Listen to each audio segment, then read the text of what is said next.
Hi, I'm Aiden, and here's 15 tips you didn't know that will 10x your gains. Gonna keep this quick and concise for your sanity and for entertainment purposes. So I've split the tips into 3 categories: push, pull, and legs, all 3 regions of the body. Alright, let's go. Starting off with our pull muscles, and our first tip, the lat pulls the humerus back and downwards.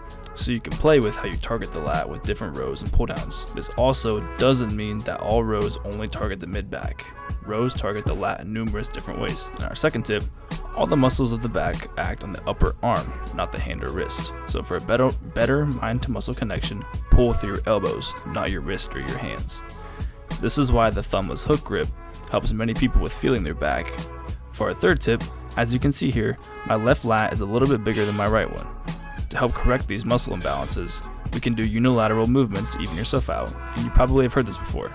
However, everyone always starts with their dominant hand or their dominant side, which can be counterintuitive to what we're trying to accomplish. Start with your weak hand or your weak side first, then match the amount of reps with your dominant side. You have the most amount of energy for the first side of your unilateral exercises, so that extra bit of effort on your first side compared to your second side will help balance yourself out even more. To be more efficient in building your biceps, only work your biceps when doing bicep curls. Moving the shoulder forward or to the side will cause a little bit of an energy leak and cause the delts to begin working. But it's not shoulder day today. Lock your elbows to your side and think of your arms as a machine, more specifically as a lever, because it is one. Only your biceps should be working during bicep curls. Along with this, know how and when to use body English. Everything I've said prior to this seems like you should be a robot in the gym, which isn't what I'm saying. Once you've truly learned how to properly use your body, a little bit of body English to bang out 1 or 2 more reps won't kill you and will help you juice out every last bit of gains left on the table. So taking a moment to pause here. If you've been subscribed and are wondering, yes, I got a haircut. And I did it myself. I got myself a mini mullet. Also, haven't told my girlfriend yet, and she hasn't noticed yet. So whenever you watch this, hun, I cut my own hair. Anyways, how you holding up down there? Nobody cares. Moving on to our push muscles. Don't be scared to play with your hand positioning when doing bench press. It is common knowledge that going wider on bench press will make your bench be more chest dominant. You may feel a deeper stretch in your chest when doing so. However, oftentimes the range of motion is cut short because of this. Think about it. When you do your dumbbell bench, do you put the dumbbells way out wide, or do you keep them closer to the body? Now, speaking of your chest, when doing your chest flies, you should be stacking your joints. When the shoulder, elbow, and wrist are all out of line, some tension is taken from the chest and is put onto your tendons. Not only can this lead to injury, but you're just leaving out gains on the table. We want to make every muscle work as hard as possible, safely of course, and stacking your joints will place the maximum amount of tension onto your chest, which will help you milk out every last bit of gains in your titties. Now, your triceps are stronger than you think. They make up 2/3 of your arm, so you can put a lot more load on them than you realize. Alright, big guy, you aren't that strong now. Try doing heavy skull crushers or heavy close grip bench press with your elbows tucked in to really stimulate some more growth. Don't just wait till you've done 15 sets of bench and then do 3 sets of 15 tricep push downs right away. Coming in number 9, your shoulders act similar to your back as it moved around the humerus or the upper arm. So when doing your lateral raises, pull the dumbbell or the cable up through your elbows as well.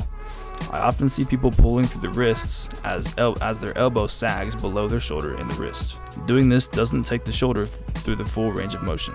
If you only pull the dumbbell to shoulder level, that isn't the full range of motion for the shoulder. Your elbow should be level with your shoulder, and that's the full range of motion for your side delt. Now, speaking of your delts, come all the way down on your shoulder presses. As I've already mentioned, we want to make our muscles work as hard as possible, which means we need to slow down the reps and take the muscles through their full range of motion. This means stopping when the dumbbells come to your temples. Get all the way down there, and then get all the way back up and flex your shoulders. Don't just move weight around, be intentional. Alrighty, 2/3 of the way through, moving on to legs.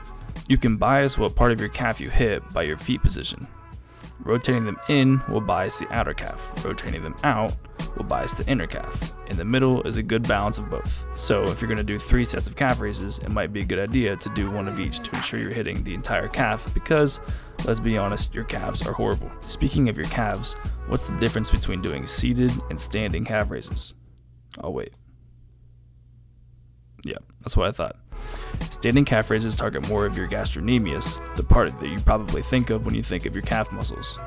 Seated calf raises target more of your soleus, which is a smaller, deeper muscle in the calf, but helps make your lower leg look thicker and hide your tiny ankles. Moving on to your quads.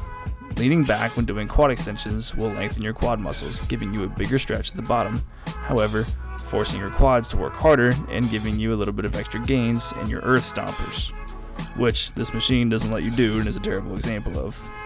And the opposite is true for your hamstrings.